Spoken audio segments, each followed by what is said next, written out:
Nampan di tanganku bergetar hebat. Di balik sekat kayu, aku mendengar suamiku tertawa puas. Besok kita jual tanah warisannya, lalu usir istrimu yang bodoh itu. Napasku tercekat. Mereka merayakan kemenangan terlalu dini. Mereka tidak tahu bahwa di saku dasterku yang lusuh ini, aku sudah menyiapkan. Sebelum ceritanya dimulai, silahkan tulis di kolom komentar dari daerah mana saja teman-teman yang menonton cerita ini. Jangan lupa like dan subscribe agar channel ini bisa semakin berkembang dan bisa mempersembahkan cerita yang lebih menarik lagi. Suara denting sendok beradu dengan piring porselen terdengar nyaring di ruang makan yang mewah itu. Namun, kemewahan itu terasa dingin bagi Lestari, atau yang akrab dipanggil Tari.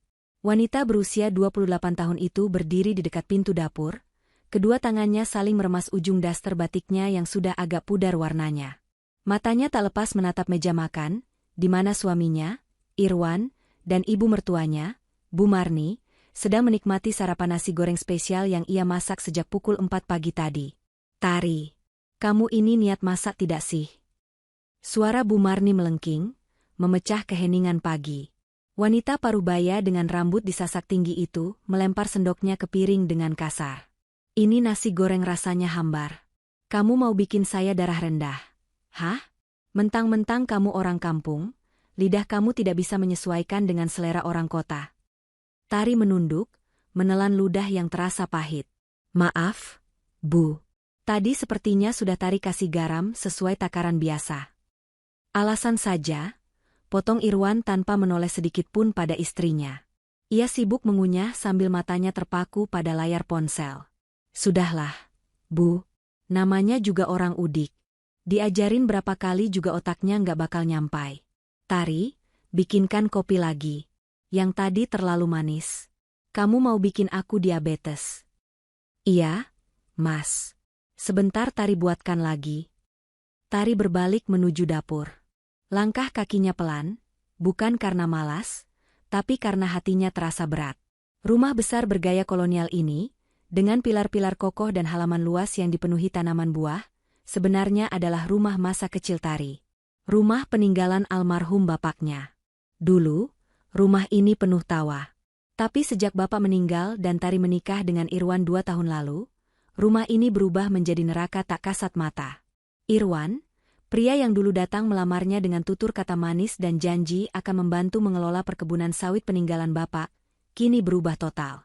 Setelah menikah, Irwan memboyong ibunya, Bu Marni, untuk tinggal bersama. Sejak saat itu, posisi Tari bergeser. Dari pemilik rumah, menjadi tak lebih dari sekadar pembantu gratisan. Di dapur, Tari menyeduh kopi hitam. Uap panas mengepul, membasahi wajahnya yang tanpa riasan. Ia menatap pantulan dirinya di kaca jendela dapur. Wajah itu masih muda, tapi matanya lelah. Banyak tetangga bilang Tari itu bodoh. Punya harta banyak kok mau-maunya diperlakukan seperti babu. Begitu gunjing mereka. Irwan dan Bu Marni selalu menanamkan di kepala Tari bahwa ia tidak becus mengurus bisnis. Kamu itu cuma lulusan SMA, Tari. Kamu nggak ngerti manajemen. Biar aku yang urus keuangan, kamu urus dapur saja, kata Irwan setahun lalu. Dan dengan polosnya, atau mungkin karena terlalu cinta dan percaya pada suami, Tari menyerahkan pengelolaan perkebunan itu. Tapi pagi ini, ada yang berbeda di hati Tari. Seminggu terakhir, ia merasakan firasat buruk. Firasat yang muncul bukan tanpa alasan, melainkan dari tumpukan keganjilan yang ia temui. Mulai dari Irwan yang sering pulang larut malam dengan bau parfum wanita lain, hingga dokumen-dokumen asing yang sering ia lihat tergeletak sembarangan di meja kerja Irwan. Mana kopinya? Lama sekali. Teriak Irwan dari ruang tengah. Tari tersentak. Ia segera membawa cangkir kopi itu ke depan.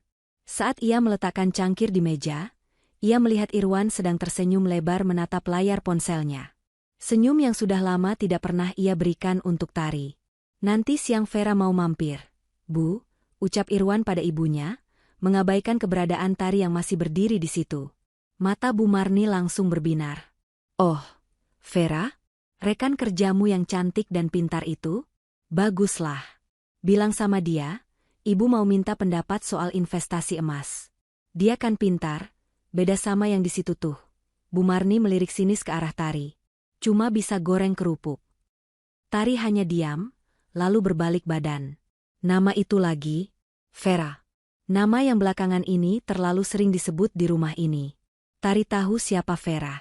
Irwan bilang dia adalah konsultan keuangan yang membantu mengurus aset perkebunan.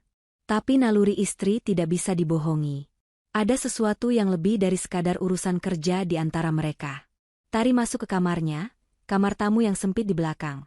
Karena kamar utama kini dikuasai Irwan dengan alasan, aku butuh ruang luas untuk kerja, kamu tidur di belakang saja biar tidak mengganggu. Di dalam kamar itu, Tari duduk di tepi ranjang. Ia membuka laci meja kecil, mengambil sebuah buku catatan tua milik mendiang bapaknya. Di dalamnya terselip sebuah kartu nama yang baru ia dapatkan diam-diam 3 hari lalu. Kartu nama Pak Burhan, notaris kepercayaan bapaknya dulu. Bapak, bisik Tari lirih sambil mengusap sampul buku itu. Tari mungkin terlihat diam. Pak, tapi Tari janji, Tari tidak akan membiarkan mereka merampas keringat Bapak. Jam dinding menunjukkan pukul 2 siang ketika sebuah mobil sedan merah mengkilap memasuki pekarangan rumah. Suara deru mesinnya yang halus namun bertenaga membuat ayam-ayam peliharaan Tari di halaman samping berlarian kaget. Tari sedang menyapu teras ketika pintu mobil itu terbuka. Keluarlah sosok wanita yang sangat kontras dengan pemandangan kampung yang asri itu. Vera. Dia mengenakan blazer putih pas badan, celana kulot modis, dan sepatu hak tinggi yang mengetuk lantai keramik dengan bunyi tak penuh percaya diri. Rambutnya dicat kecoklatan, tergerai indah, dan aroma parfum mahal langsung menyebar, menampar indera penciuman Tari yang hanya berbau sabun cuci piring. Halo, Tari, sapa Vera. Senyumnya lebar, tapi matanya tidak ikut tersenyum. Tatapan itu meneliti Tari dari ujung kaki ke ujung kepala dengan kilatan meremehkan. Duh, rajin sekali ya. Siang-siang begini masih pegang sapu. Irwan ada? Mas Irwan ada di dalam, Mbak Vera. Silakan masuk, jawab Tari sopan, menyembunyikan rasa tidak nyamannya. Belum sempat Tari mempersilakan duduk, Bu Marni sudah muncul dari ruang tengah dengan wajah berseri-seri. Sikapnya berubah 180 derajat dibandingkan saat bicara dengan Tari tadi pagi. Ya ampun, Nak Vera. Aduh, cantik sekali hari ini. Masuk, masuk, Nak. Jangan berdiri di teras, nanti kena debu.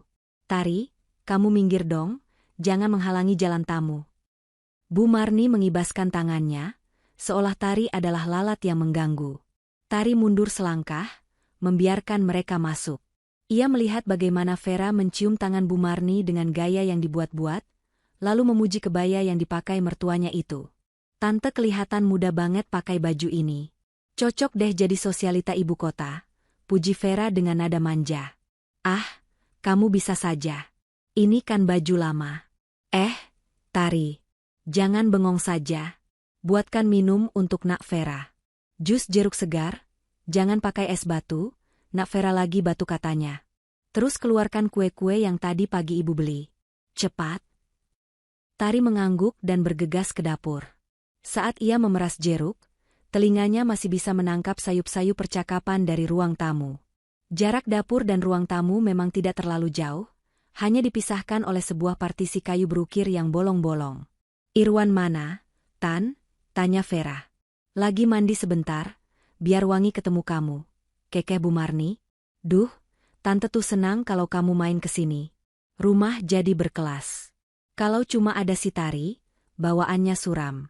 Kayak rumah hantu. Terdengar tawa renyah Vera. Ah, Tante jangan gitu.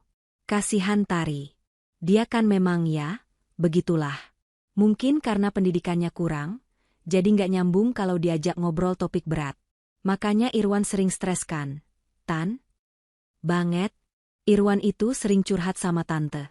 Katanya dia capek punya istri yang nggak bisa diajak tukar pikiran. Bisanya cuma gih saja kayak kerbau dicocok hidung. Tangan Tari gemetar saat memegang pisau dapur. Hatinya seperti diiris sembilu mendengar percakapan itu. Jadi, selama ini Irwan menjelek-jelekan dirinya di depan wanita lain? Tari menarik napas panjang, berusaha menahan air mata yang mendesak keluar. Jangan menangis sekarang, Tari.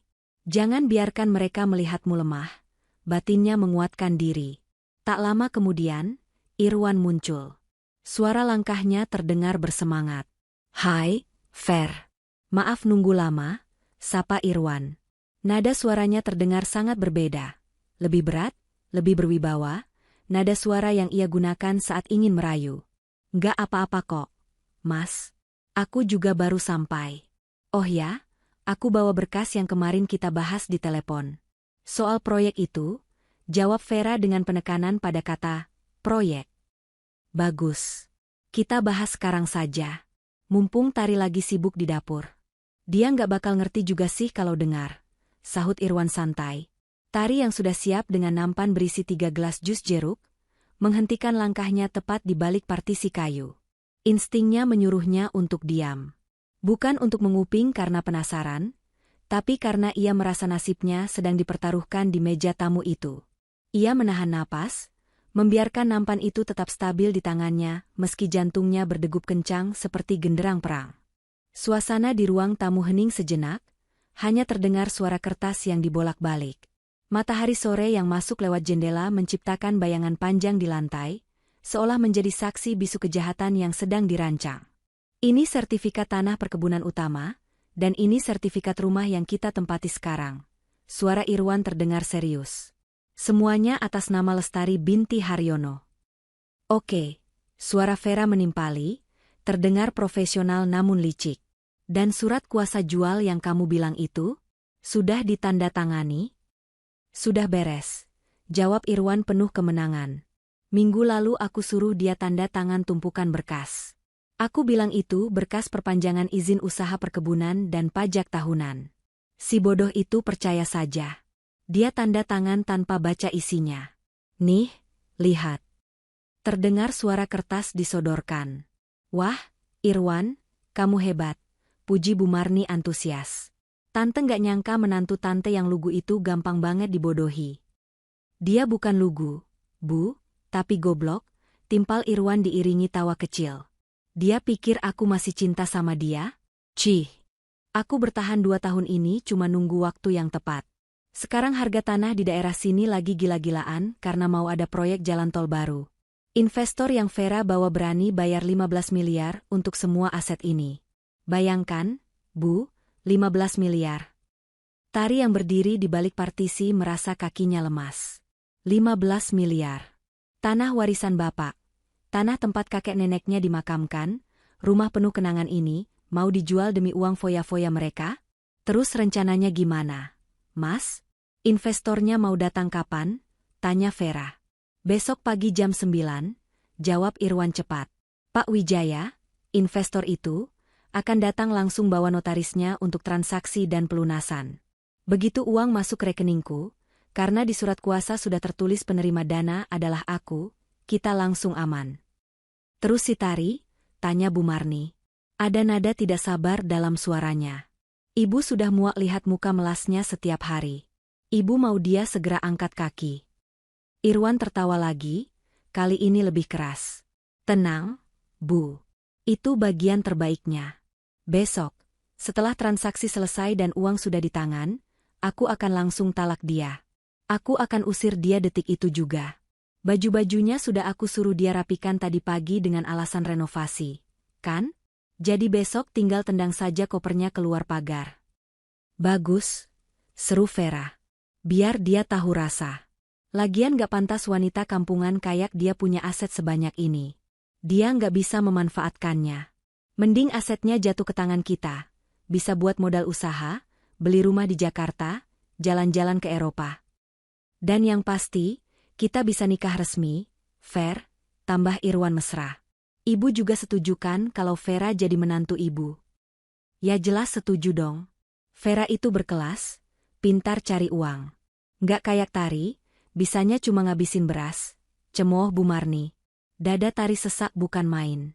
Air matanya sudah tidak bisa dibendung, mengalir deras membasahi pipinya tanpa suara. Pengkhianatan ini begitu telanjang, begitu kejam.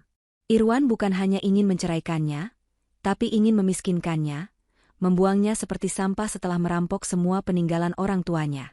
Kata-kata, "Usir istrimu yang bodoh itu," terngiang-ngiang di kepalanya, berulang-ulang seperti kaset rusak. Rasa sakit itu perlahan berubah bentuk. Dari kesedihan, menjadi kemarahan yang dingin. Tari teringat pesan terakhir Bapak sebelum meninggal. Saat itu Bapak menggenggam tangan Tari erat sekali. "Enduk, kamu itu perempuan kuat. Bapak mewariskan semua ini bukan untuk memanjakanmu, tapi karena Bapak tahu kamu mampu menjaganya. Jangan pernah biarkan orang lain menginjak kepalamu, siapapun itu. Bahkan suamimu sendiri." Tari menghapus air matanya dengan kasar menggunakan bahu bajunya. "Bapak benar," batinnya. "Aku sudah terlalu lama diam. Aku sudah terlalu lama membiarkan mereka menginjak kepalaku." Ia menarik napas dalam-dalam, mengatur ekspresi wajahnya. Ia tidak boleh ketahuan menangis. Ia tidak boleh ketahuan kalau ia sudah tahu rencana busuk mereka. Ia harus memainkan perannya sampai akhir. Peran sebagai istri yang bodoh. Tari melangkah keluar dari balik partisi dengan langkah yang sengaja dibuat agak berat, agar mereka sadar kedatangannya. "Permisi, maaf lama, Mas, Bu, Mbak Vera. Tadi gulanya habis jadi harus ambil stok di gudang dulu," ucap Tari dengan suara yang dibuat sedikit gemetar, persis seperti orang yang takut dimarahi. Seketika, percakapan di ruang tamu berhenti total. Irwan langsung mengubah posisi duduknya menjadi tegak. Vera pura-pura sibuk membetulkan letak bantal kursi. Bu Marni berdehem keras. "Lama banget sih kamu." Keburu haus tamunya. Hardik Bu Marni, menutupi kecanggungannya dengan kemarahan. Tari meletakkan gelas-gelas jus itu di meja dengan hati-hati. Tangannya masih sedikit gemetar, tapi bukan karena takut, melainkan menahan gejolak amarah yang ingin meledak. Saat ia menyodorkan gelas ke arah Vera, ia sengaja menunduk dalam-dalam. "Silakan, Mbak Vera." "Jus jeruknya," ucap Tari pelan. Vera menatap Tari dengan tatapan menyelidik. "Makasih, Tari." Ngomong-ngomong, tadi kamu dengar kita ngobrol apa saja?" pancing Vera. Matanya menyipit tajam. Jantung Tari berdegup kencang. Ini jebakan. Kalau ia salah jawab, rencana mereka mungkin akan berubah. Tari mengangkat wajahnya, menatap Vera dengan tatapan kosong dan polos yang sudah ia latih selama ini. "Ngobrol? Enggak dengar apa-apa, Mbak." Suara blender di dapur berisik sekali tadi. "Memangnya Mbak Vera ngobrol apa? Masalah pekerjaannya?" "Wah, Tari MAH nggak ngerti kalau soal gituan," jawab Tari sambil tersenyum simpul, senyum orang bodoh yang tidak tahu apa-apa. Irwan menghela napas lega. Ia tertawa meremehkan. "Tuh kan, Ver. Apa aku bilang? Dia ini telinganya agak bermasalah kalau di dapur. Lagian otaknya nggak bakal nyampai mikirin pembicaraan kita."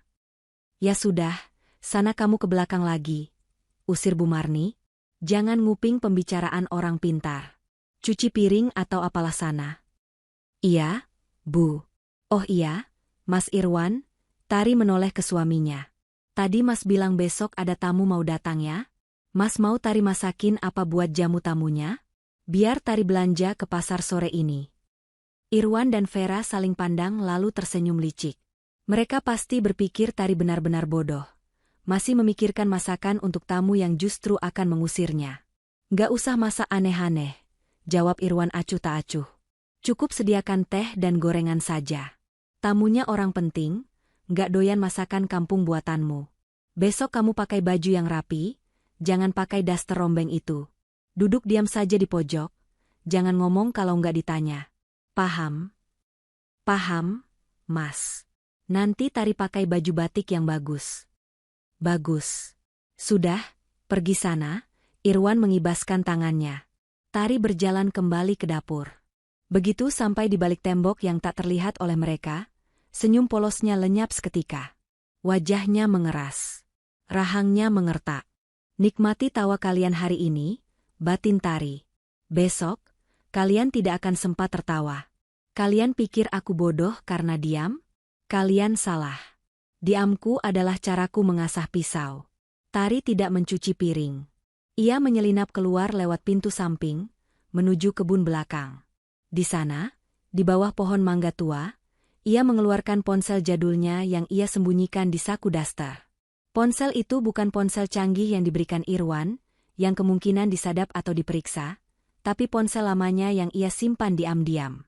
Ia menekan satu nomor yang sudah ia hafal di luar kepala.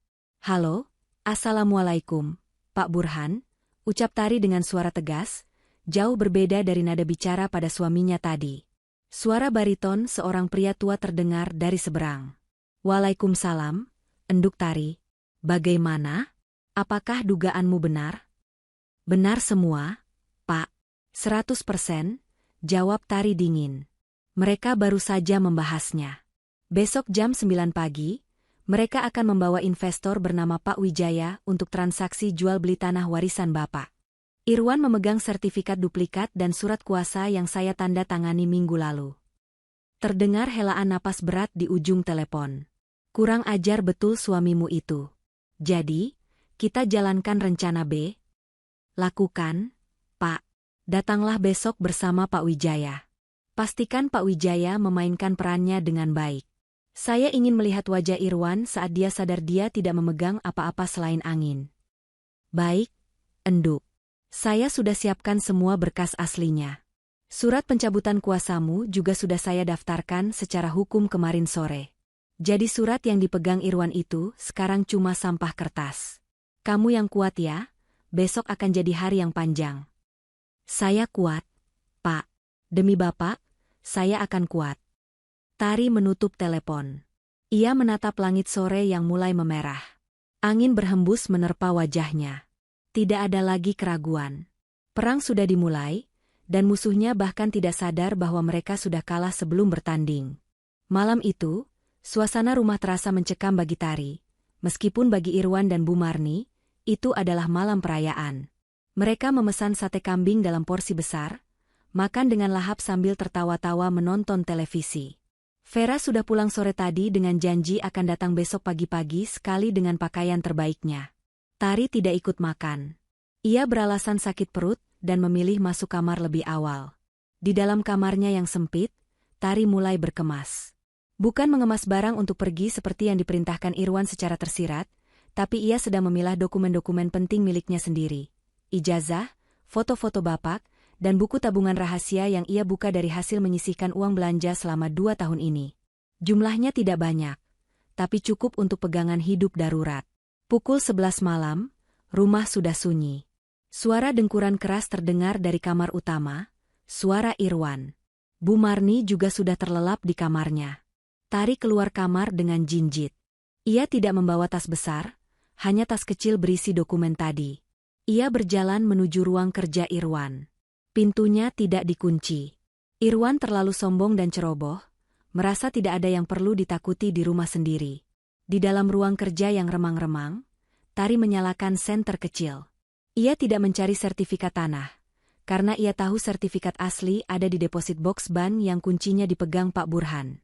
Yang ada di brankas Irwan di sini hanyalah sertifikat duplikat yang pernah Bapak buat dulu untuk keperluan administrasi desa, yang sekarang disalahgunakan Irwan. Tari mencari sesuatu yang lain. Bukti tambahan. Matanya tertuju pada laci meja kerja Irwan yang sedikit terbuka. Di sana, terselip sebuah map biru. Tari membukanya. Matanya membelalak. Itu adalah bukti transfer bank. Bukan uang masuk, tapi uang keluar. Transfer rutin setiap bulan sebesar 5 juta rupiah ke rekening atas nama Vera Anggraini. Dan yang lebih mengejutkan, ada bukti tagihan judi online dengan jumlah puluhan juta rupiah. Tari memotret semua bukti itu dengan ponselnya. "Jadi ini alasanmu butuh uang cepat, Mas?" gumam Tari geram. "Bukan cuma serakah, tapi kamu juga terlilit utang judi. Pantas saja kamu mau menjual tanah Bapak." Tari mengembalikan map itu ke tempat semula, persis seperti sedia kala. Ia tidak ingin meninggalkan jejak. Ia ingin Irwan merasa aman sampai detik terakhir. Saat hendak keluar dari ruang kerja, Tari berhenti di depan sebuah foto pernikahan mereka yang masih terpajang di dinding, meski agak miring dan berdebu. Di foto itu, Irwan tersenyum manis sambil merangkul Tari. Dulu, Tari mengira itu senyum tulus. Sekarang ia melihatnya sebagai seringai serigala. Tari menurunkan foto itu pelan-pelan. Ia menatapnya sejenak, lalu dengan tenang ia mengeluarkan bingkai foto itu dari kacanya. Ia merobek foto itu menjadi 2 bagian. Bagian wajah Irwan ia remas dan ia masukkan ke saku celananya untuk dibuang di tempat sampah nanti. Bagian wajahnya sendiri ia simpan. Selamat tinggal, Irwan yang aku cintai, bisiknya pada ruang hampa itu. Besok, kamu akan bertemu dengan Lestari yang baru. Lestari yang tidak akan pernah kamu injak lagi. Tari kembali ke kamarnya, mengunci pintu, dan berbaring. Ia tidak bisa tidur, tapi tubuhnya terasa rileks. Ketakutan yang menghantuinya berhari-hari lalu kini sirna, berganti dengan adrenalin yang memuncak. Ia membayangkan skenario besok pagi. Wajah kaget Irwan. Wajah pucat Bu Marni. Wajah panik Vera. Besok adalah hari penentuan. Bukan hari di mana Tari diusir, tapi hari di mana Tari membersihkan rumahnya dari hama. Di luar, ayam jantan mulai berkokok, menandakan pagi akan segera tiba. Bagi Irwan dan keluarganya, itu adalah kokok kemenangan. Tapi bagi Tari, itu adalah lonceng dimulainya pengadilan. Matahari pagi bersinar terik, seolah ikut memanaskan ambisi yang meluap-luap di dalam rumah peninggalan orang tua Tari. Sejak pukul 6 pagi, kesibukan di rumah itu sudah menyerupai persiapan pesta pernikahan. Padahal niat mereka adalah sebuah pengkhianatan besar. Irwan berdiri di depan cermin besar di ruang tengah, mematut dirinya dengan setelan jas abu-abu mengkilap yang baru ia beli 2 hari lalu, tentu saja menggunakan kartu kredit yang tagihannya dialamatkan ke Tari. Ia merapikan dasi merah marunnya sambil bersiul-siul kecil. Wajahnya berseri-seri, membayangkan angka 15 miliar rupiah yang sebentar lagi akan mampir ke rekening pribadinya. Bu, lihat aku. Sudah pantas jadi miliarder belum? Tanya Irwan sambil memutar tubuhnya, memamerkan penampilannya pada Bu Marni yang sedang duduk di sofa sambil mengikir kuku. Bu Marni tertawa renyah, matanya menyipit senang. Oh jelas dong, Nak. Kamu itu gagah, ganteng.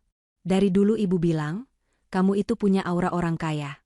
Cuma nasib saja kemarin sempat salah jalan nikah sama orang kampung. Tapi tenang, hari ini nasibmu berubah. Di sudut ruangan, Tari sedang berlutut di lantai, mengelap debu di kaki meja tamu yang sebenarnya sudah bersih. Ia mengenakan kebaya katun sederhana bermotif bunga kecil, rambutnya digelung rapi ke belakang tanpa hiasan apapun.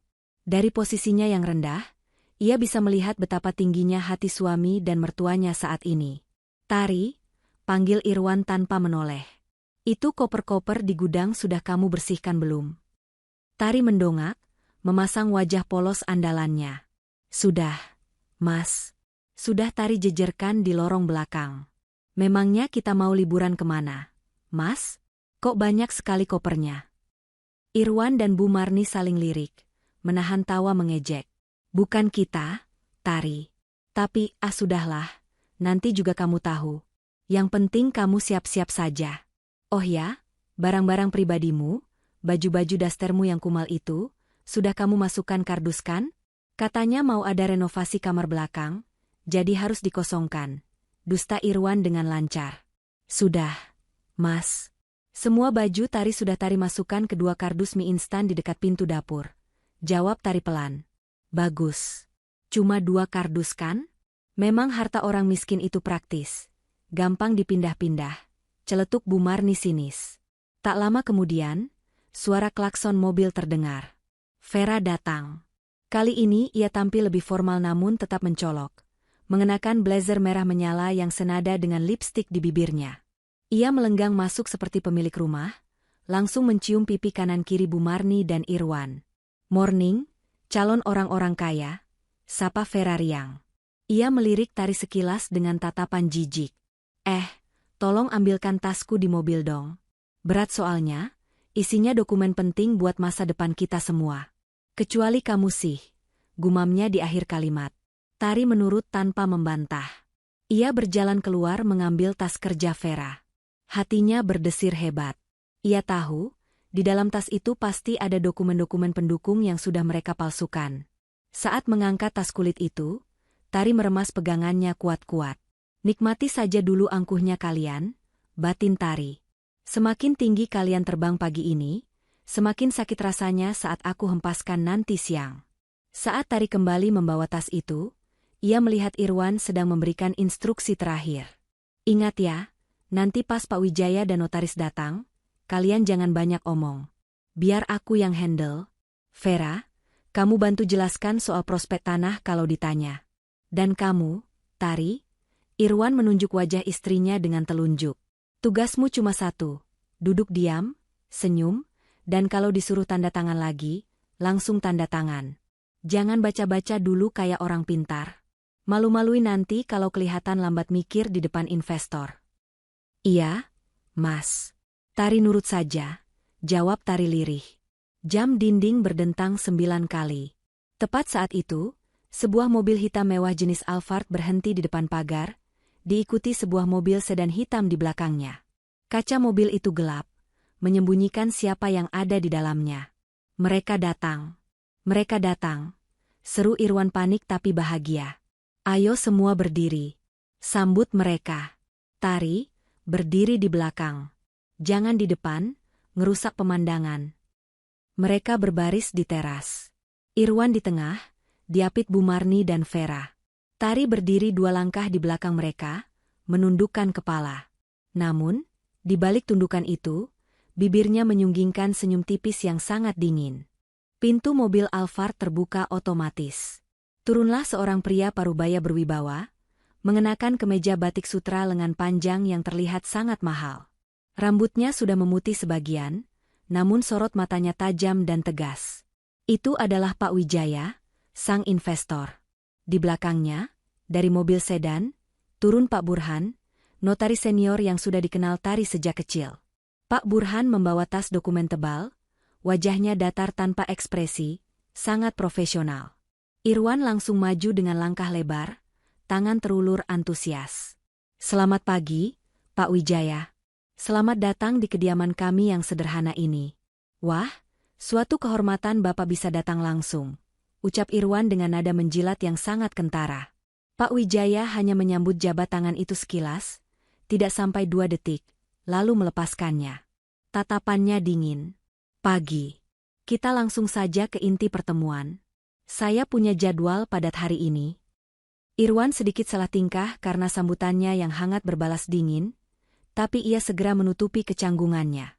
Oh, tentu Pak. Saya suka gaya Bapak. To the point. Silakan masuk.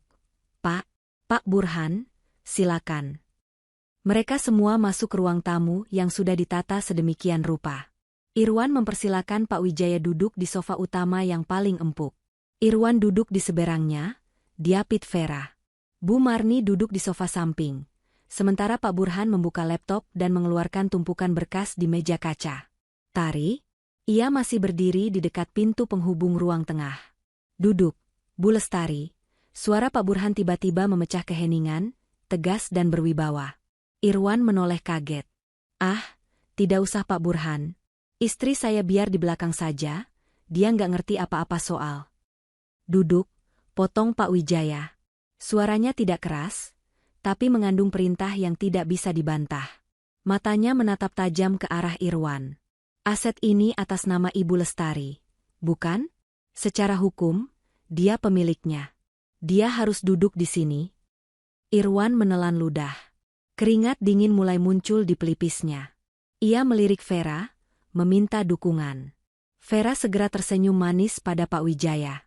Betul, Pak Wijaya. Tapi tenang saja, Tari sudah memberikan kuasa penuh pada suami tercintanya ini. Tari ini orangnya pemalu, Pak. Dia lebih nyaman kalau suaminya yang mewakili, ujar Vera dengan suara mendayu. Saya tidak tanya pendapat Anda, balas Pak Wijaya datar tanpa menoleh ke Vera. Ia menatap Tari. Silakan duduk, Nak.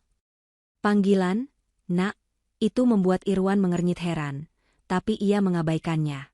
Tari melangkah pelan, lalu duduk di ujung sofa, agak terpisah dari Irwan. Ia masih menunduk, memainkan jemarinya seolah gugup. Baiklah, Irwan bertepuk tangan sekali, mencoba mengambil alih kendali situasi. Sesuai kesepakatan awal lewat telepon, Pak. Tanah seluas 2 hektar beserta bangunan di atasnya, sertifikat SHM nomor 1024 dan 1025 atas nama Lestari. Harga yang disepakati adalah 15 miliar rupiah. Pembayaran tunai via transfer hari ini juga. Irwan mengeluarkan sebuah map dari bawah meja. Ini sertifikat aslinya, Pak. Dan ini surat kuasa jual yang sudah ditandatangani istri saya di atas materai, disaksikan oleh RT setempat minggu lalu, ucap Irwan sambil menyodorkan berkas itu dengan bangga. Pak Burhan menerima berkas itu. Ia tidak langsung membacanya. Ia mengeluarkan kacamata bacanya dari saku jas, membersihkannya perlahan dengan kain flanel. Gerakannya sangat lambat, sengaja mengulur waktu untuk membuat Irwan gelisah. Ruangan itu hening, hanya terdengar suara detak jam dinding dan nafas Irwan yang memburu karena tidak sabar. "Dokumen lengkap ya, Pak Irwan?" tanya Pak Burhan akhirnya, sambil mulai membolak-balik kertas itu. "Sangat lengkap, Pak. Valid 100%. Bapak bisa cek keaslian tanda tangannya." "Istri saya memang tanda tangan sendiri kok." Tanpa paksaan, jawab Irwan cepat. Di sebelahnya, Bu Marni mengangguk-angguk semangat seperti boneka dashboard mobil. Tari melirik Pak Burhan. Sudut mata notaris tua itu berkedut sedikit, memberi kode rahasia pada Tari. Saatnya dimulai. Pak Burhan meletakkan berkas yang diberikan Irwan di atas meja, lalu menumpuk kedua tangannya di atas kertas itu. Ia menatap Irwan lurus-lurus. "Pak Irwan," mulai Pak Burhan dengan nada formal. "Surat kuasa menjual ini tertanggal 20 Januari 2026. Benar?" "Betul, Pak." "Minggu lalu," jawab Irwan mantap. "Sayang sekali," ucap Pak Burhan pendek. "Maksudnya?"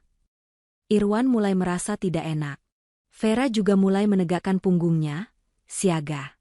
Pak Burhan membuka tas kulitnya sendiri, lalu mengeluarkan selembar dokumen lain dengan kop surat resmi kantor notaris dan stempel pengadilan.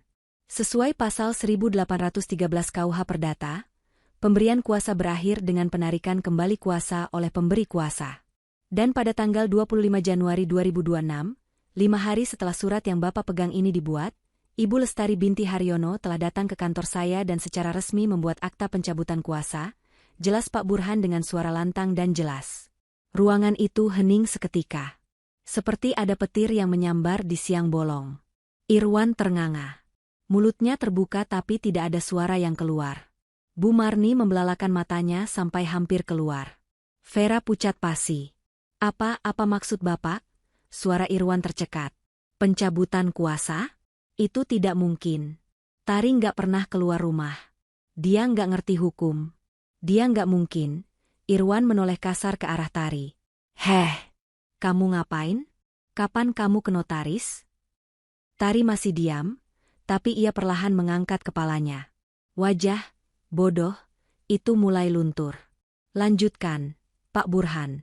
Sela Pak Wijaya tenang, mengabaikan teriakan Irwan. Selain itu, tambah Pak Burhan, mengambil sertifikat tanah yang disodorkan Irwan tadi.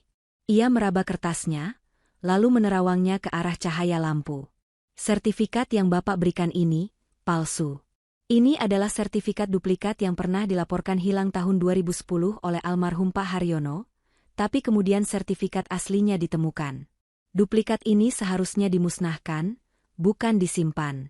Menggunakan dokumen ini untuk transaksi jual-beli adalah tindak pidana pemalsuan dokumen negara. Ancaman hukumannya 6 tahun penjara." Brak! Irwan menggebrak meja. Ia berdiri dengan wajah merah padam karena marah dan panik. "Bohong. Bapak sekongkol ya? Ini pasti akal-akalan notaris mau minta komisi lebih kan? Saya lapor polisi kalian semua," teriak Irwan kalap. Vera menarik lengan baju Irwan, mencoba menenangkannya tapi tangannya sendiri gemetar. "Mas, tenang Mas. Jangan emosi dulu." "Diam kamu," bentak Irwan pada Vera, lalu menunjuk wajah Pak Burhan. "Ini sertifikat asli. Saya ambil sendiri dari lemari besi bapaknya Tari. Dan Tari itu bodoh. Pak, dia itu goblok. Dia nggak mungkin bisa bikin akta pencabutan kuasa. Dia tulis nama sendiri saja kadang salah." "Cukup, Irwan." Dua kata itu terdengar pelan, tapi ketegasannya mampu memotong teriakan Irwan. Suara itu bukan milik Pak Burhan, bukan pula Pak Wijaya. Itu suara Tari. Irwan menoleh kaku ke arah istrinya. Tari sudah tidak lagi menunduk. Ia duduk tegak, kedua kakinya disilangkan dengan anggun, tatapannya tajam menusuk langsung ke manik mata Irwan. Tidak ada lagi Tari yang gemetaran. Tidak ada lagi Tari yang gagap. "Siapa yang kamu sebut goblok, Mas?" tanya Tari datar. Irwan mundur selangkah, seolah melihat hantu.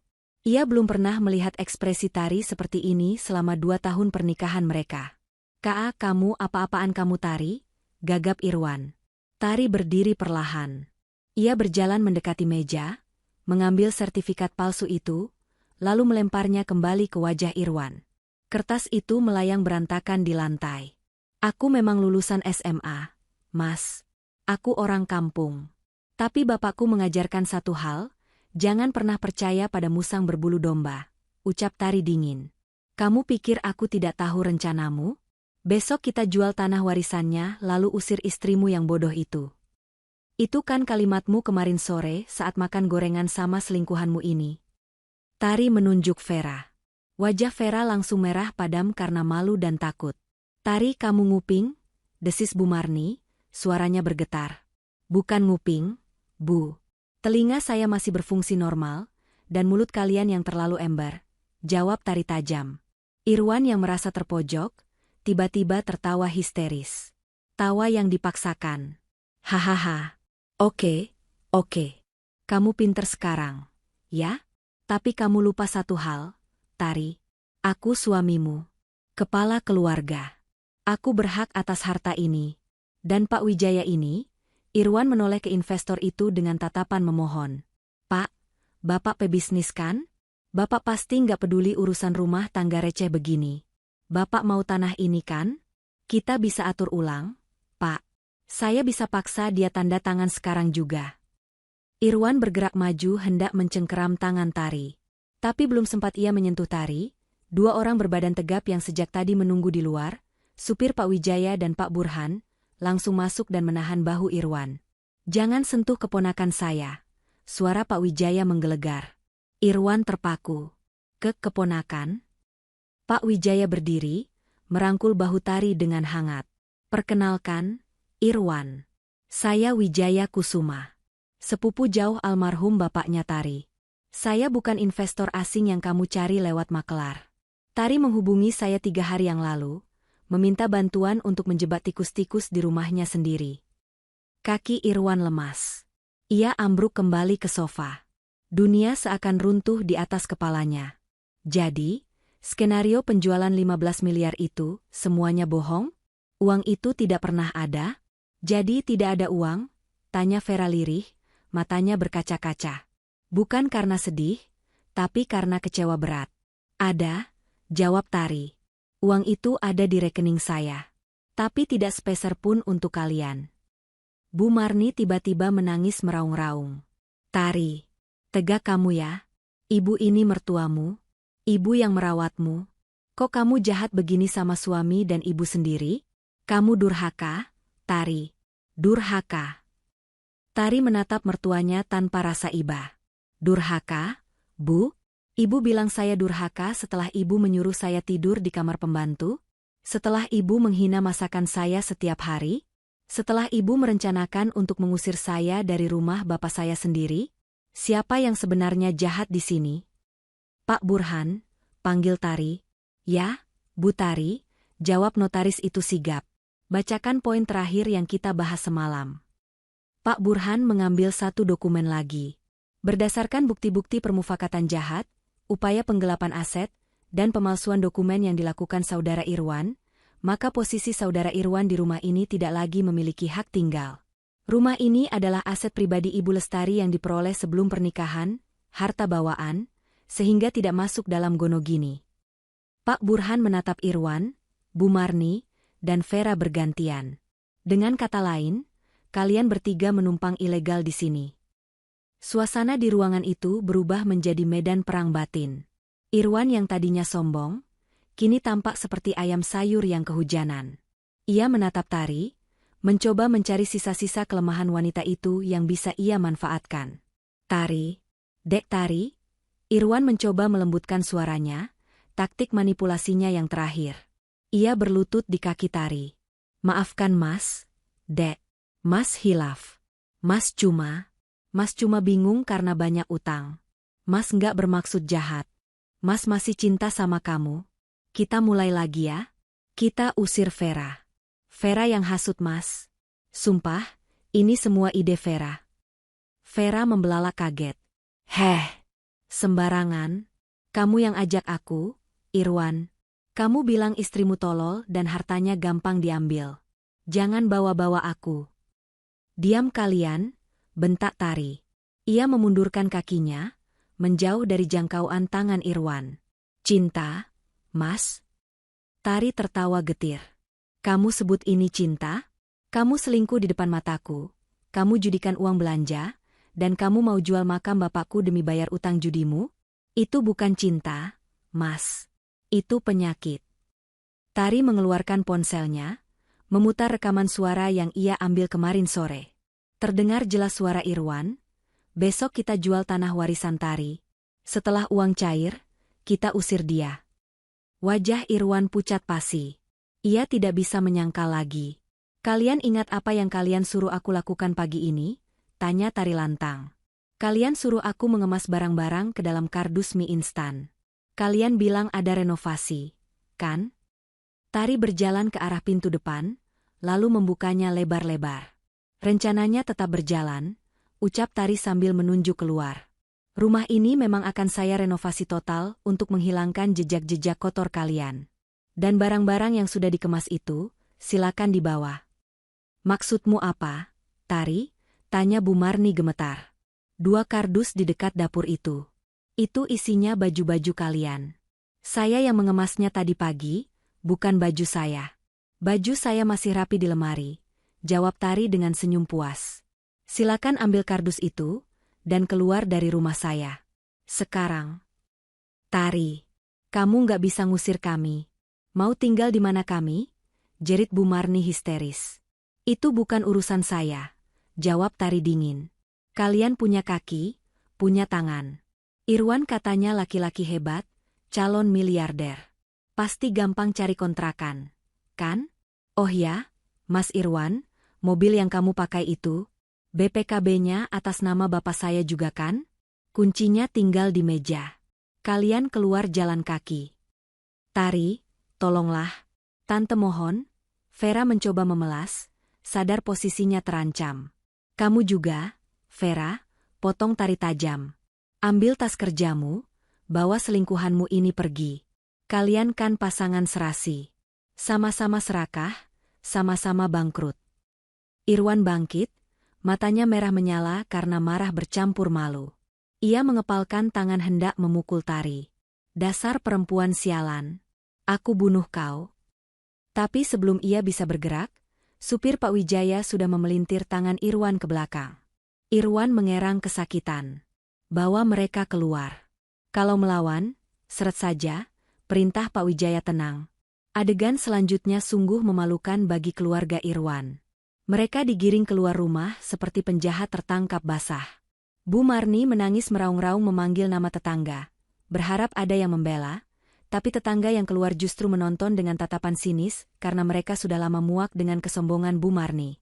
Vera lari terbirit-birit menuju gerbang tanpa menoleh ke Irwan lagi, takut ikut terseret masalah hukum. Ia kabur naik ojek yang kebetulan lewat. Tinggallah Irwan dan Bu Marni berdiri di pinggir jalan aspal yang panas, dengan 2 kardus mie instan berisi baju-baju mereka. Mobil Alphard Pak Wijaya dan mobil sedan Pak Burhan masih terparkir gagah di halaman.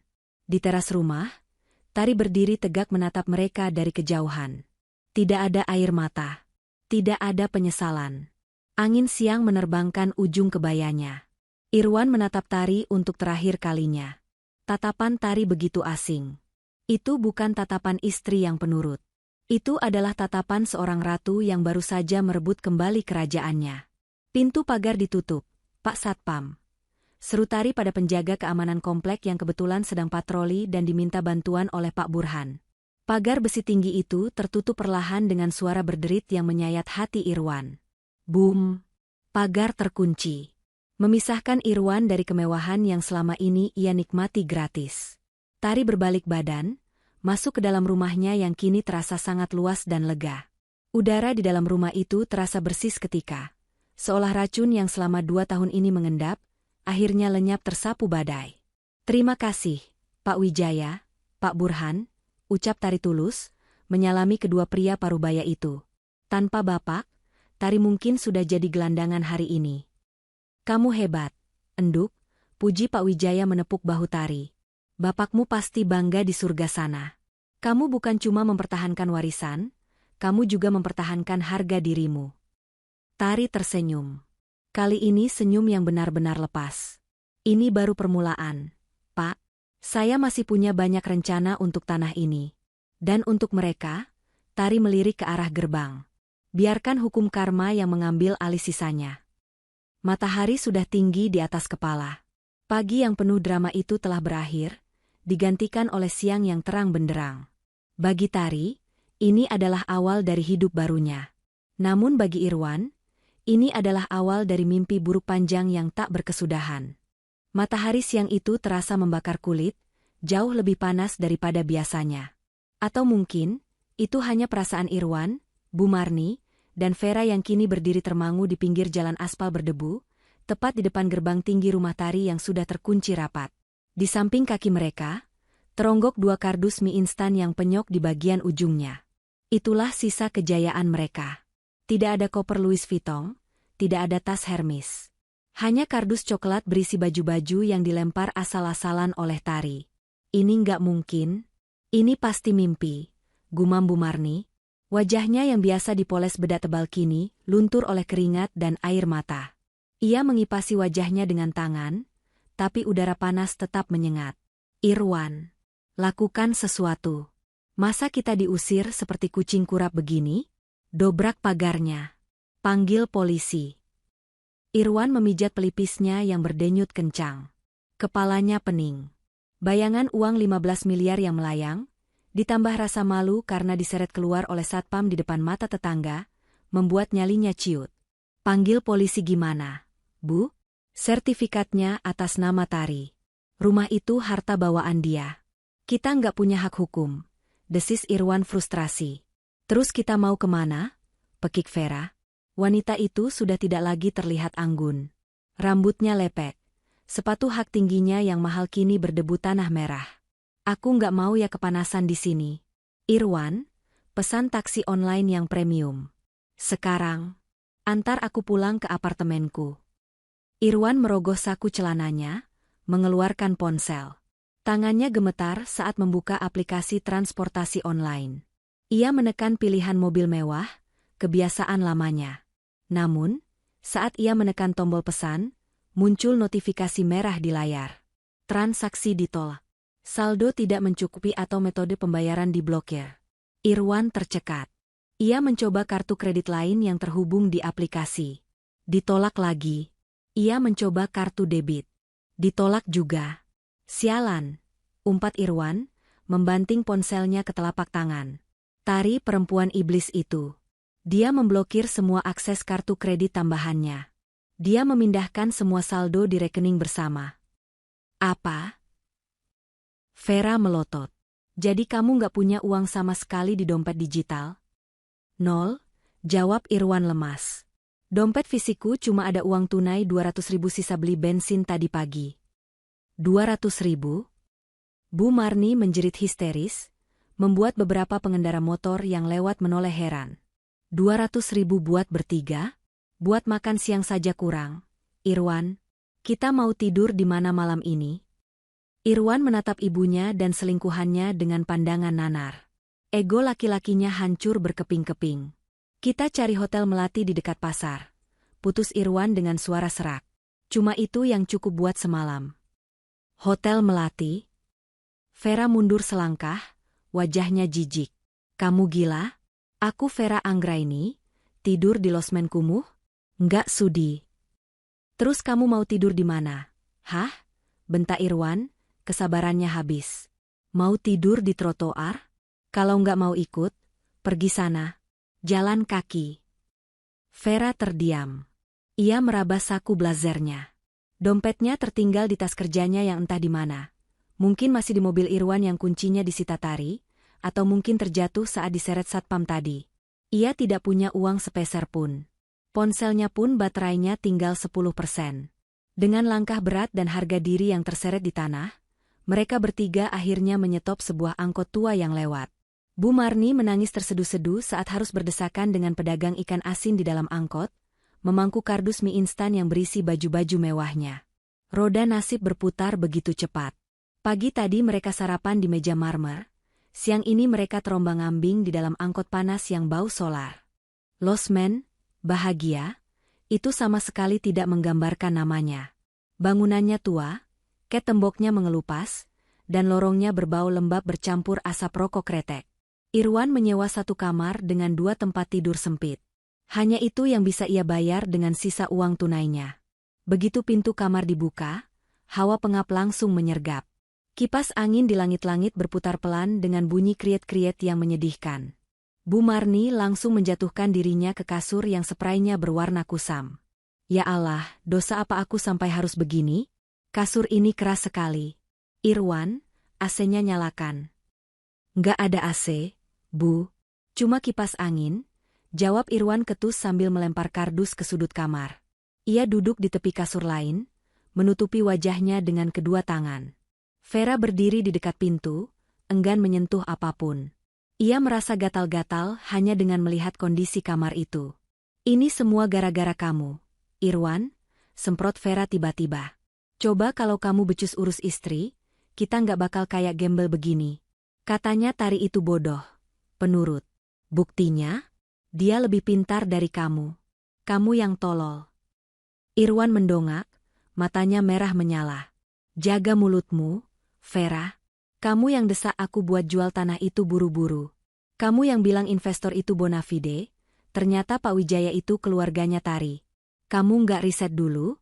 Katanya kamu konsultan profesional. Aku cuma carikan jalan, balas Vera tak mau kalah. Kamu yang suaminya. Kamu yang tidur sama dia tiap malam. Harusnya kamu tahu kalau dia lagi rencanain sesuatu. Dasar laki-laki nggak berguna. Diam kamu. Bu Marni bangkit dari kasur, menunjuk wajah Vera. Jangan hina anak saya. Kamu itu yang bawa sial. Sejak Irwan kenal kamu, uangnya habis buat beliin kamu tas, sepatu, perawatan wajah.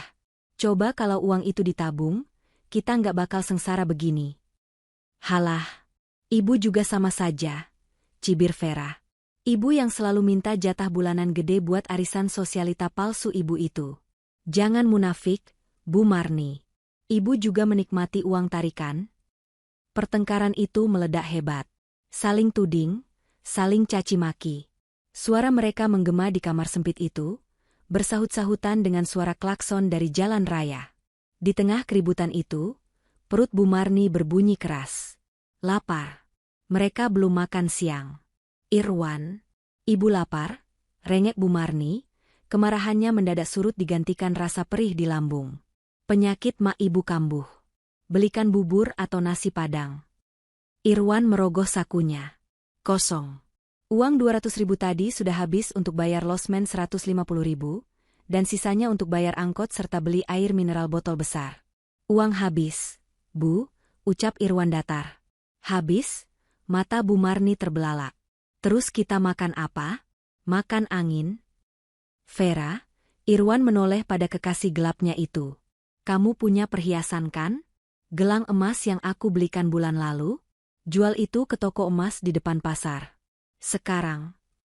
Vera memegang pergelangan tangannya refleks. Enak aja. Ini punyaku. Modal aku buat hidup. Lagian toko emas mana yang mau terima tanpa surat? Suratnya kan di rumah Tari. Jual saja. Bilang suratnya hilang. Kita butuh makan, Vera, bentak Irwan. Nggak mau. Kamu jual aja jam tanganmu itu. Jam tanganku KW. Nggak laku dijual. Teriak Irwan frustrasi, mengakui kepalsuan gaya hidupnya selama ini. Keheningan yang menyedihkan menyelimuti ruangan itu. Fakta bahwa jam tangan Rolex yang dibanggakan Irwan adalah barang tiruan membuat Vera semakin ilfeel.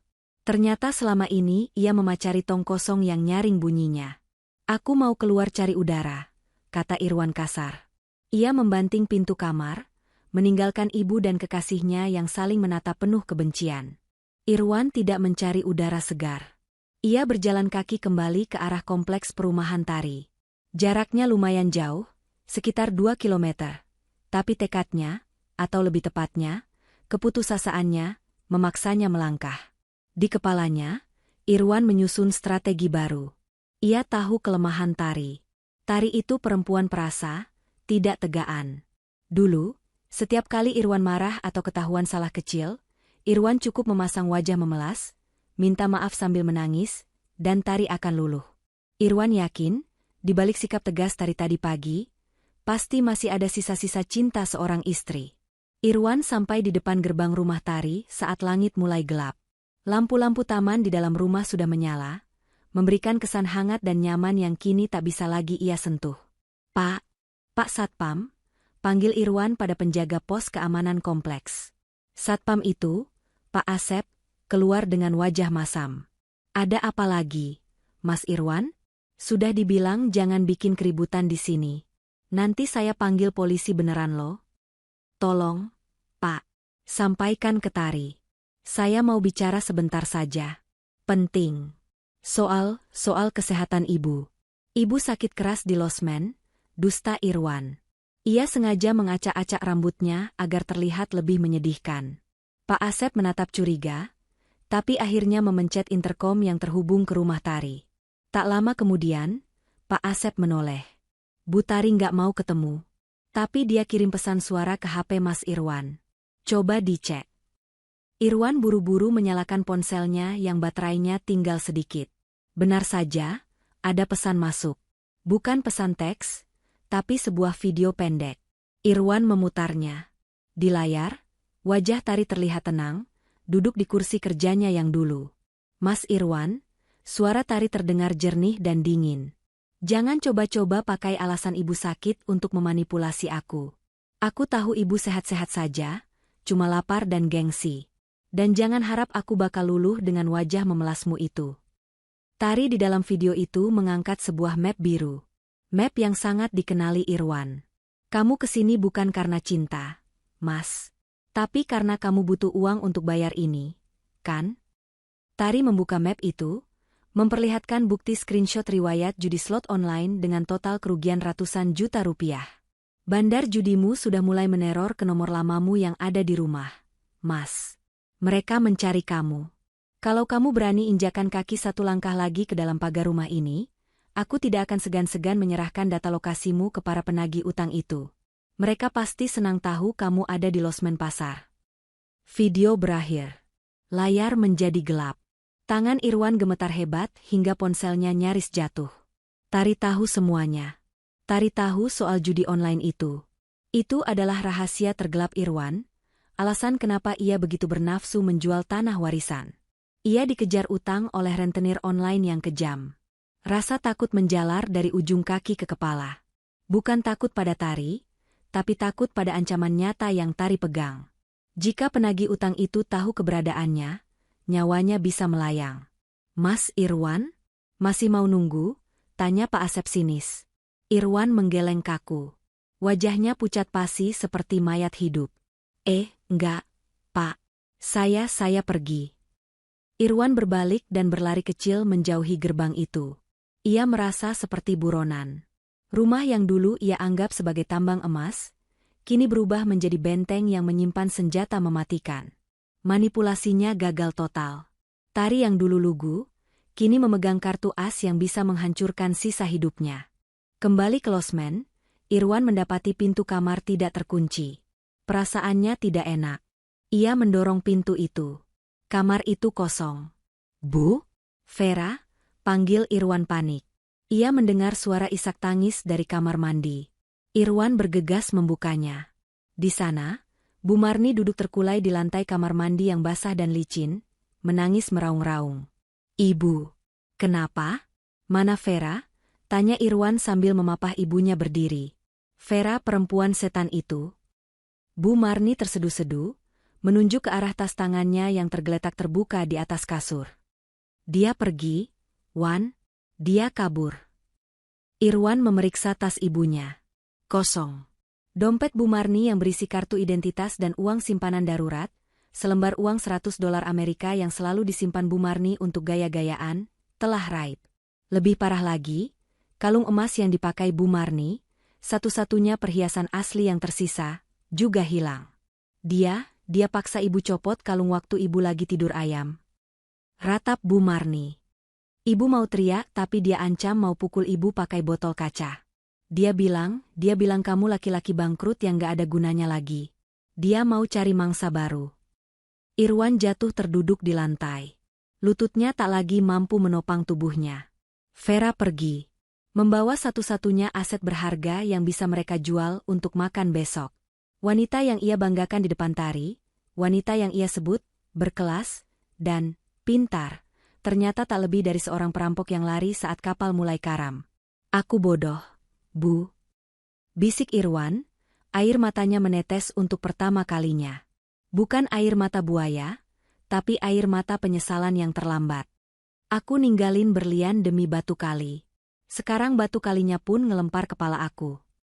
Malam itu, di kamar losmen yang pengap, Irwan dan Bu Marni meratapi nasib. Tanpa makanan, tanpa uang, tanpa teman. Hanya ada suara dengkuran tamu kamar sebelah dan suara perut mereka yang melilit perih. Di benak Irwan, terbayang wajah Tari yang sedang menyajikan teh hangat. Dulu, ia selalu menghina teh buatan Tari. Terlalu manis, terlalu panas. Sekarang, ia akan melakukan apa saja demi seteguk teh itu. Tapi pintu itu sudah tertutup selamanya. 2 hari kemudian, Irwan dan Bu Marni sudah diusir dari losmen, karena tidak bisa membayar sewa malam kedua. Mereka kini menumpang tidur di emperan sebuah ruko kosong tak jauh dari pasar. Irwan mencoba melamar kerja jadi kuli panggul, tapi tubuhnya yang tak biasa kerja berat langsung menyerah dalam hitungan jam, hanya menghasilkan upah sepiring nasi bungkus yang ia bagi 2 dengan ibunya. Siang itu, sebuah motor kurir berhenti di depan mereka. Pengendaranya mengenakan seragam oranye cerah, kontras dengan penampilan Irwan yang kumal. Dengan Bapak Irwan Santoso, tanya kurir itu. Irwan mendongak, matanya cekung. Ya, saya sendiri. Ada paket dokumen. Harap tanda tangan di sini. Irwan menerima amplop coklat tebal itu dengan tangan gemetar. Kop surat di amplop itu membuatnya sesak napas. Kantor Pengadilan Agama. Irwan membuka amplop itu dengan kasar. Bu Marni ikut mengintip dari balik bahunya. Itu adalah surat gugatan cerai. Mata Irwan menyusuri poin-poin gugatan yang disusun rapi oleh tim hukum Pak Burhan. Setiap kalimatnya seperti paku yang dipalu ke peti matinya. Penggugat, Lestari binti Haryono. Tergugat, Irwan Santoso. Alasan gugatan. Tergugat tidak memberikan nafkah lahir batin yang layak dan justru menghabiskan harta penggugat, pasal penelantaran. Tergugat terbukti melakukan perselingkuhan, bukti foto dan rekaman terlampir. Tergugat melakukan tindak pidana penipuan dan percobaan penggelapan aset, bukti rekaman suara dan kesaksian notaris terlampir. Tergugat memiliki kecanduan judi online yang membahayakan ekonomi keluarga, bukti mutasi rekening terlampir. Gonogini, mana bagian harta Gonogini? Tanya Bu Marni panik, mencari-cari pasal pembagian harta. Irwan membaca halaman terakhir dengan suara bergetar. Tuntutan harta bersama, Gonogini nihil. Dikarenakan seluruh aset yang dinikmati selama pernikahan adalah harta bawaan penggugat, dan tergugat tidak memiliki kontribusi finansial apapun, bahkan meninggalkan hutang. Tergugat dituntut mengembalikan dana sebesar 500 juta rupiah, 500 juta rupiah, yang telah digunakan secara tanpa hak dari rekening penggugat selama 2 tahun pernikahan. 500 juta. Bu Marni lemas, lalu pingsan seketika di atas kardus bekas. Irwan meremas surat itu. Tidak ada celah. Tari tidak hanya menceraikannya, tapi juga memiskinkannya sampai ke tulang-tulang. Tuntutan pengembalian dana itu artinya Irwan akan keluar dari persidangan bukan sebagai duda kaya, tapi sebagai duda dengan utang raksasa yang bisa membuatnya dipenjara jika tidak membayar. Brengsek, teriak Irwan ke langit yang terik. Kamu jahat, Tari, kamu jahat. Teriakannya ditelan hiruk-pikuk pasar. Tidak ada yang peduli. Orang-orang hanya melihatnya sebagai orang gila baru yang menambah populasi gelandangan di kota itu. Irwan menatap ibunya yang pingsan. Ia sadar, ini adalah akhir dari segalanya. Egonya yang dulu setinggi langit, kini telah rata dengan tanah, diinjak-injak oleh realita yang ia ciptakan sendiri. Ia teringat kata-kata Tari di ruang tamu waktu itu, diamku adalah caraku mengasah pisau. Pisau itu kini telah menancap tepat di jantung kehidupannya, dan ia tidak bisa menyalahkan siapa-siapa selain bayangan di cermin. Bau obat-obatan yang menyengat bercampur dengan aroma minyak angin dan keringat manusia, memenuhi bangsal kelas 3 rumah sakit umum daerah itu.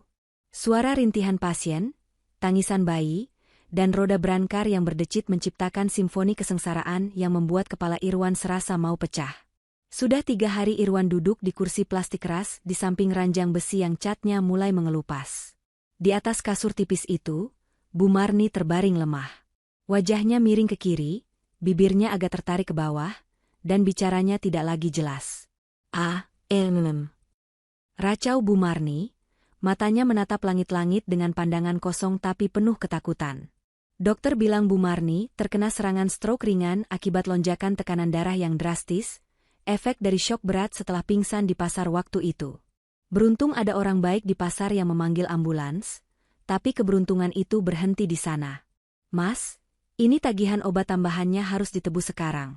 Seorang perawat pria menyodorkan secari kertas resep dengan wajah datar. Stok infus di bangsal habis, keluarga pasien harus beli mandiri di apotek luar. Irwan menatap kertas itu dengan tatapan nanar. Berapa, Mas? Sekitar 300.000. 300.000. Angka yang dulu bagi Irwan hanya seharga 1 kali makan siang di kafe, kini terasa seperti harga sebuah gunung emas. Di saku celananya yang kumal, hanya tersisa uang Rp20.000, hasil dari ia membantu mengangkat sayur di pasar subuh tadi dengan punggung yang nyaris patah. Bisa nanti sore enggak, Mas?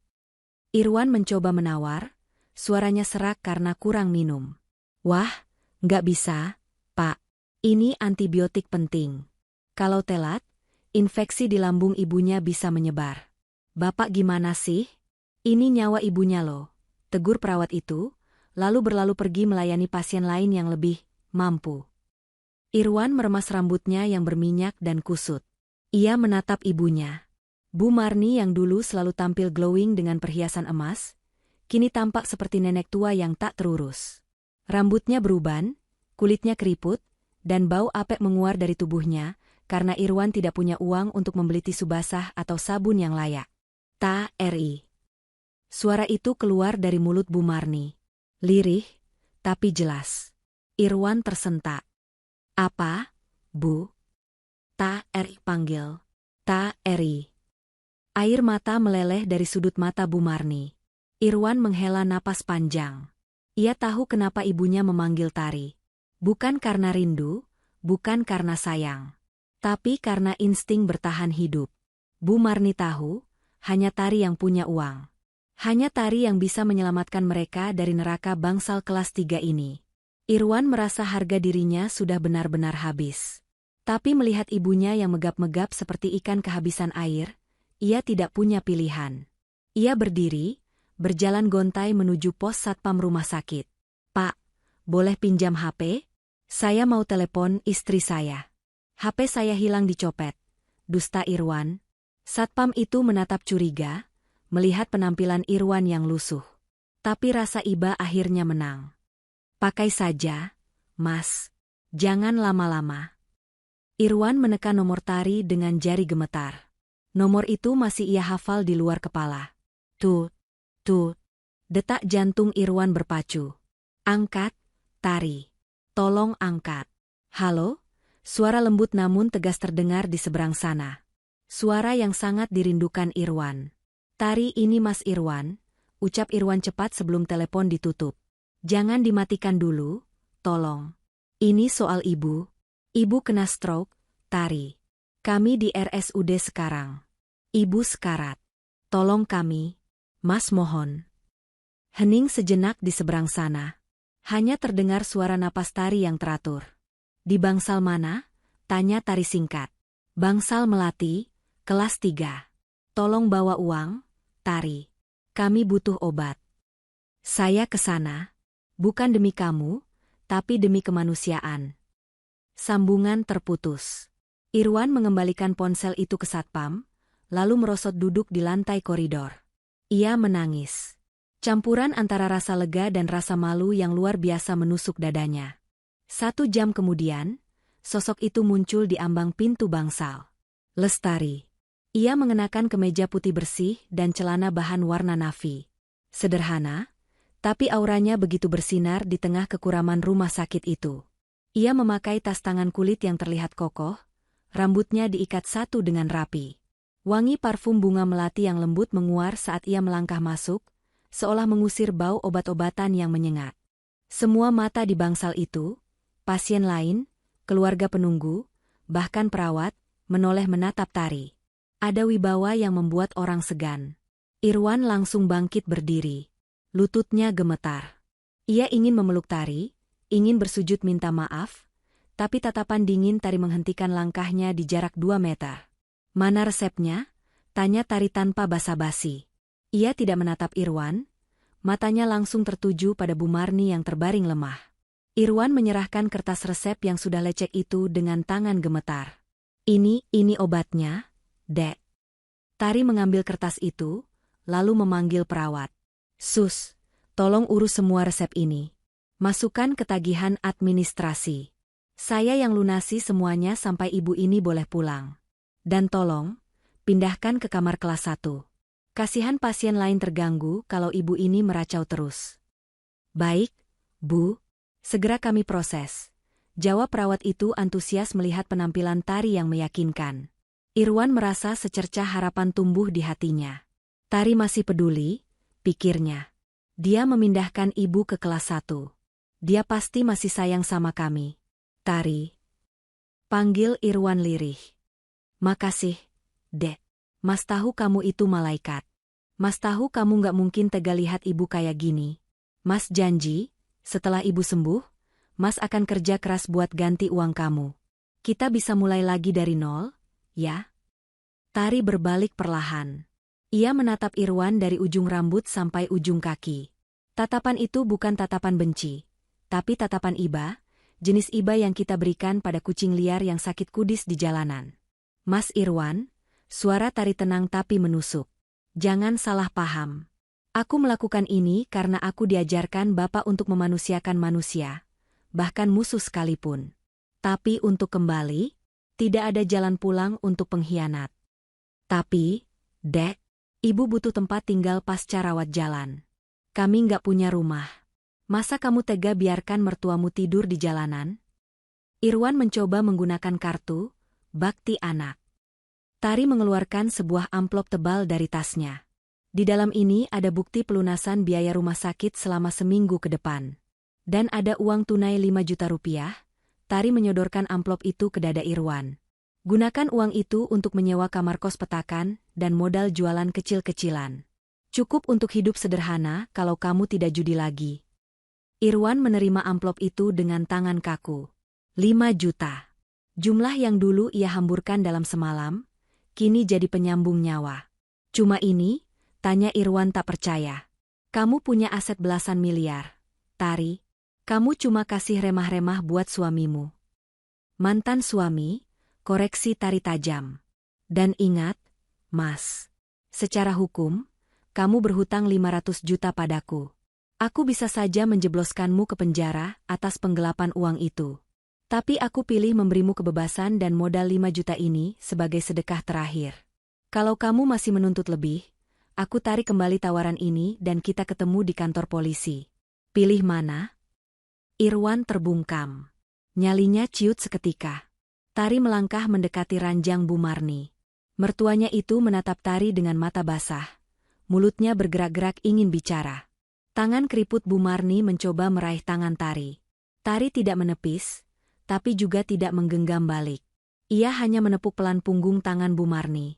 "Cepat sembuh, Bu.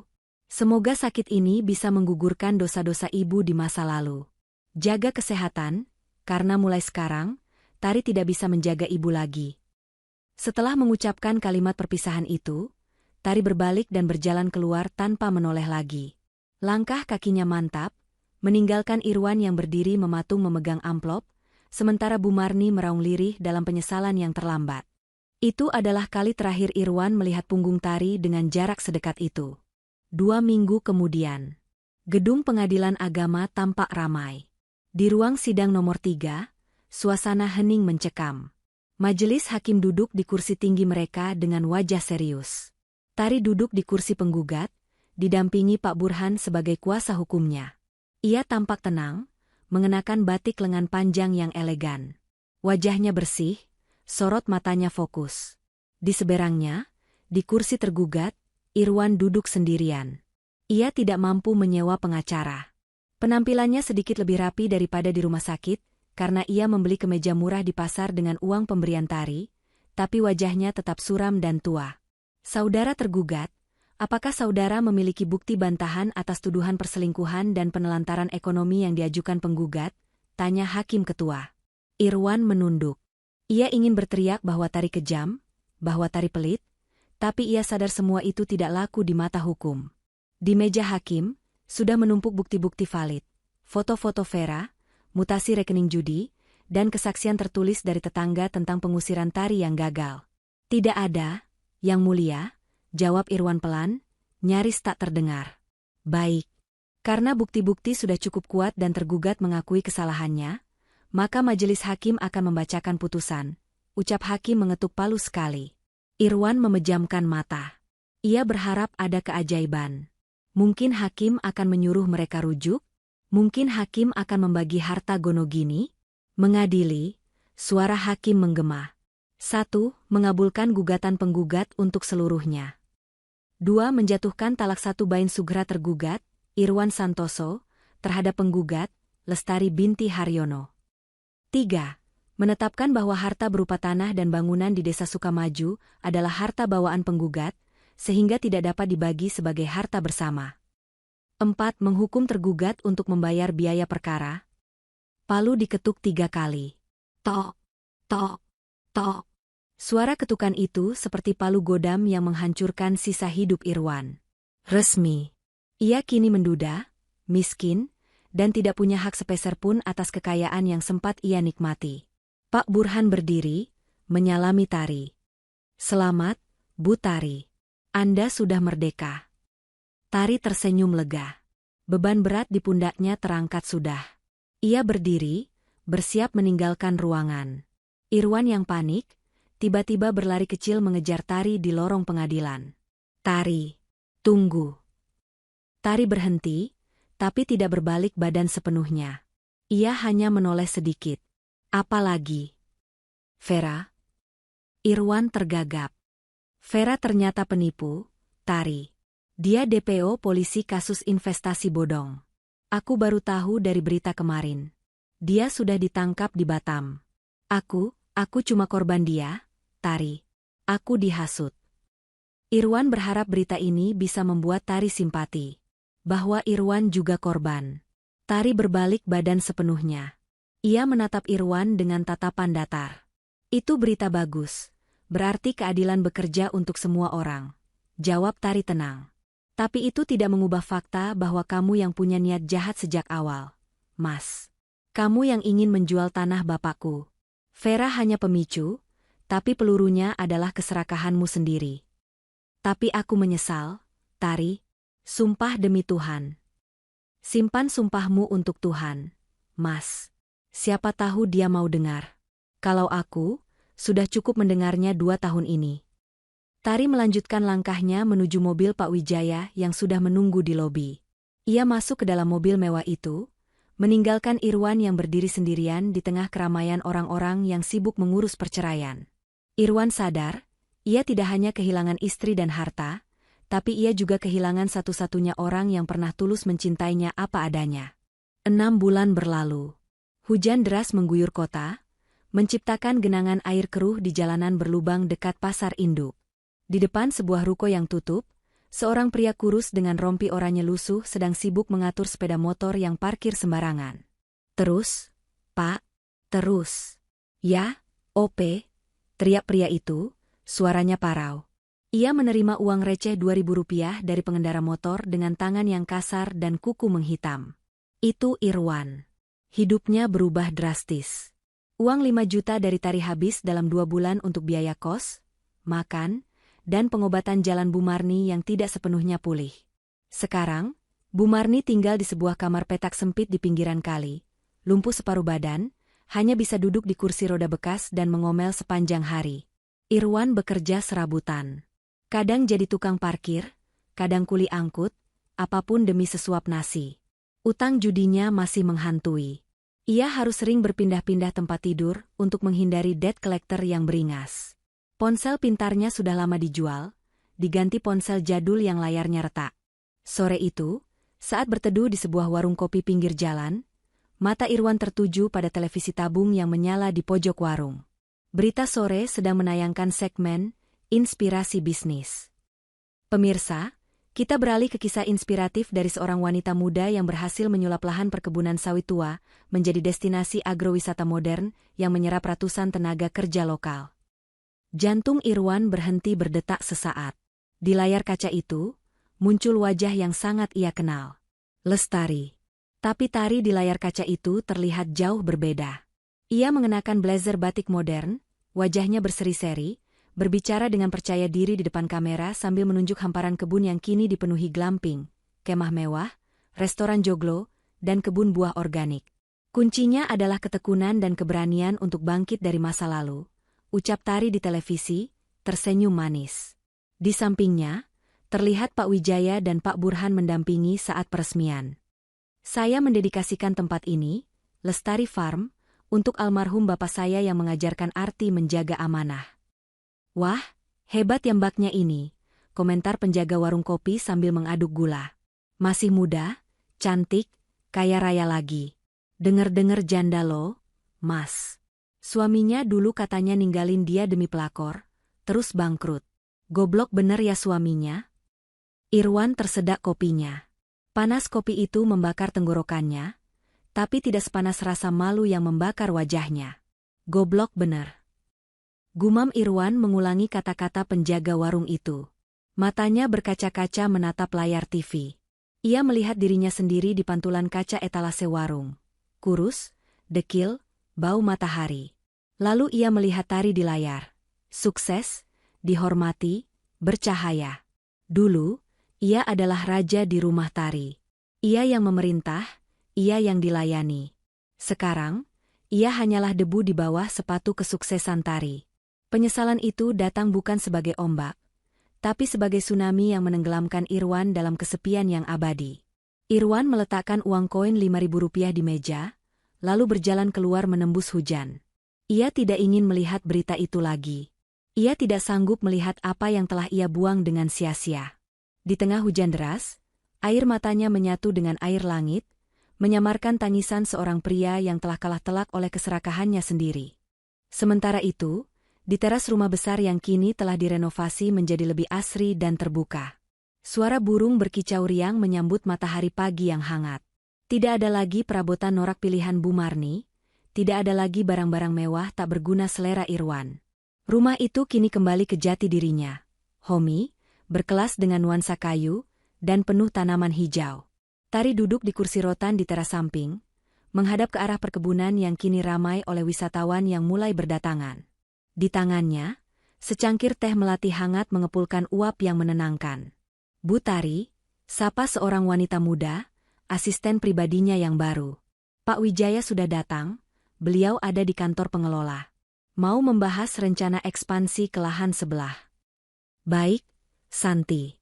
Bilang saya ke sana 10 menit lagi, jawab Tari ramah. Siap, Bu. Tari kembali sendiri. Ia menyesap tehnya perlahan. Rasanya pas. Tidak terlalu manis, tidak terlalu pahit. Persis seperti hidupnya sekarang. Tari memejamkan mata sejenak, menikmati hembusan angin pagi. Ingatannya melayang ke kejadian beberapa bulan lalu. Saat ia gemetaran di balik partisi dapur, mendengar rencana jahat suami dan mertuanya. Saat itu, ia merasa dunia kiamat. Ia merasa sendirian dan tak berdaya. Tapi lihatlah dia sekarang. Badai itu tidak menghancurkannya. Badai itu justru membersihkan jalannya dari orang-orang yang menghambat langkahnya. Tari menyadari, terkadang Tuhan membiarkan hati kita dipatahkan, agar tidak ada lagi ruang bagi orang yang salah di dalamnya. Ia mengambil ponselnya, membuka galeri foto. Bukan foto Irwan, tapi foto makam bapak yang baru saja ia perbaiki nisannya minggu lalu. Pak, bisik Tari dalam hati. Tari sudah laksanakan amanah bapak. Tanahnya aman. Rumahnya aman. Dan yang paling penting, hati Tari aman. Tari meletakkan cangkir tehnya. Ia berdiri, merapikan bajunya,